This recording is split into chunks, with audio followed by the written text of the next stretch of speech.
Man, what's up, everybody? Welcome back to another episode of EOS. It's 1090 Jake, man. I'm rocking with y'all, and y'all rocking with me. And for this video, we're gonna be speaking on a Florida man that was sentenced to 999 years for killing his grandparents.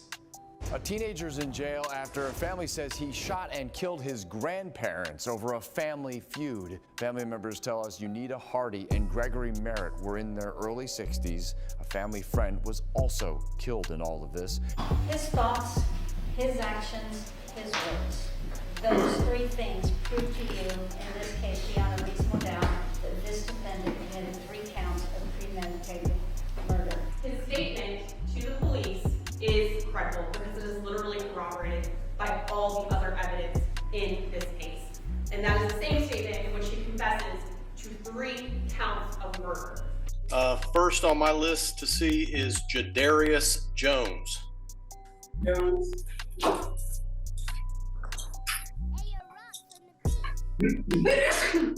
How you doing? Okay, are you Jadarius Jones? Yes, sir. All right, I have read the arrest and booking report. I do find there to be probable cause for the 4 charges against you. I am going to appoint the public defender's office to represent you. Mr. Jones, you've been charged with 3 separate counts of second-degree murder. You've also been charged with a separate count of armed robbery. You will be held without bond on all 4 of those charges. It was January 15th, 2023. At 12:30 in the afternoon, Jacksonville sheriffs responded to a home in reference to a shooting. Arriving on scene, officers discovered 44-year-old Luther Williams laying in the front yard with multiple gunshot wounds. Officers quickly conducted a security sweep of the residence, finding 2 additional victims in a back bedroom, 58-year-old Unita Hardy and 63-year-old Gregory Merritt. They were both unresponsive with multiple gunshot wounds. All 3 victims would die at the scene as detectives arrived to begin the triple homicide investigation. A search warrant was obtained, the crime scene was processed, and multiple 9mm shell casings would be found inside and outside the home by all 3 victims.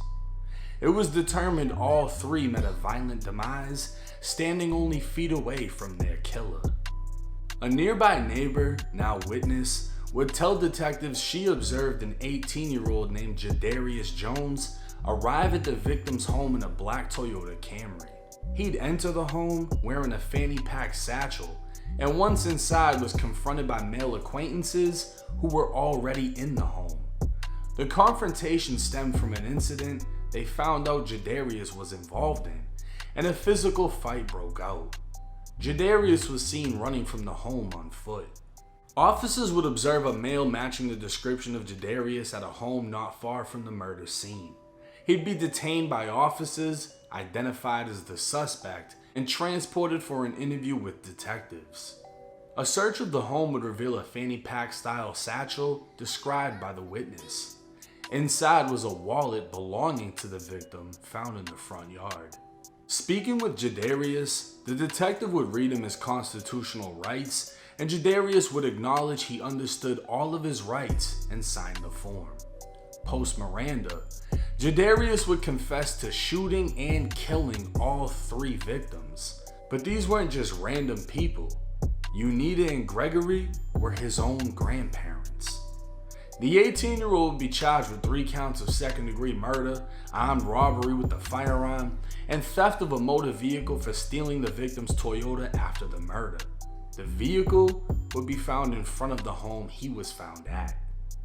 Jadarius would sit inside of the Duval County Jail for over 2 years before finding himself guilty as fuck at trial. Now 20 years old, Jadarius would receive a jaw-dropping 999 years for the triple murder that ended his grandparents' life. In all reality, he'd be sentenced to life for each murder, with the sentences running concurrent, but on the court site it would say 999 years, 99 months, and 99 days. For those that have never been to prison, within the dorms are call-out sheets that would list inmate names, Department of Corrections numbers, as well as their release dates. And for the inmates with a life sentence, the year of release would just say 9999. Now these numbers almost seem make-believe, but for 20-year-old Jadarius, they are very real. If he's lucky enough to live the next 60 years, he'll have spent it within the 4 regions of the Florida Department of Corrections. It doesn't matter which part of the state he wakes up in. That Florida sun will shine every morning off the barbed wire fences. And the day he doesn't wake up, he'll be collected from his cell, body bagged, sent home if he has any living relatives, or he'll be buried at the prison. But that Florida sun will keep on shining. And this is the reality of life in Florida State Prison. Another statistic and another example for those watching of what your life could be if you make the wrong decisions. Now, there was a lot of information missing from this case that I wasn't able to find in the courts. Apparently, Jadarius was rumored of having committed a shooting. That, I guess, is the reason he was confronted inside of his grandparents' home. Now, I don't know if this was an attempt of like hood justice. Like, we heard he did something, so we're gonna come over here and beat him up to teach him a lesson, and his grandparents allowed it. And then Jadarius snapped and ended up killing his grandparents and another man. We don't know the details. All we know is an 18-year-old turned that gun on his grandparents and a third man that was killed in the front yard. Then he admitted it to the police. Done deal. This happened in Jacksonville. Jacksonville has been the murder capital of Florida for a long ass fucking time. A lot of drill rappers, you know, the Florida drill scene, that started in Jacksonville. The courts aren't gonna play that shit. When I was in the Florida prison system, most of the jits that I met that came from Jacksonville had 10 years or better. And they were all in there for some type of a gun crime, whether it was shootings, whatever the fuck, murders, attempted murders. That's just how they're rocking over there. But for Jadarius, I don't see him being granted an appeal for a triple murder like this. And based on where the shell casings landed, they were able to prove, you know, through analyzing the crime scene, that he was firing from close range. He was right in front of them when he gunned them down. He knew exactly what he was doing. He didn't play crazy. He didn't go the insane route. He admitted to it for whatever reason. Signed off on his life, basically just ate a fucking life sentence. Now he's gone. He's in prison. And living that day by day from 20 years old to whenever he's no longer breathing, that's no life to live. If you've been in there, you know that. And it's sad because I've gone on the Florida Department of Corrections website and just looked up some of the people that I knew, especially some of the ones that I met that had life sentences. A couple of them have committed suicide because they weren't able to just keep doing it. Every day, it's repetition. It's the same thing. Nothing changes. A lot of people don't realize out here you have so much freedom to the point that you don't see what you have until it's gone. When you're in there, all you can do is wear blue. The same blue as everybody else has. His might be a little bit nicer than yours, you know, a little bit newer because he paid money for it, but all you wear is blue. All the COs wear is brown. Those are the only colors you're seeing year after year after year.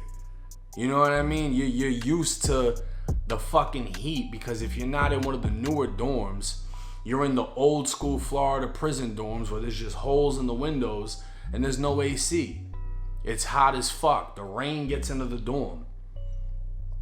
Living that day by day for the next 40, 50, 60 fucking years is no life to live. And I wish that the Florida Department of Corrections would let people like myself in with a camera to show y'all the realities, to keep y'all from making the decisions that leave you in there with no escape. A lot of people say, oh, how did you get through prison? How did you do so much confinement time? I didn't have a choice. I had to. And now he doesn't have a choice until he dies. But hey, it's 1090J. I hope y'all get the fucking message. I'm rocking with y'all or y'all rocking with me. Till next time.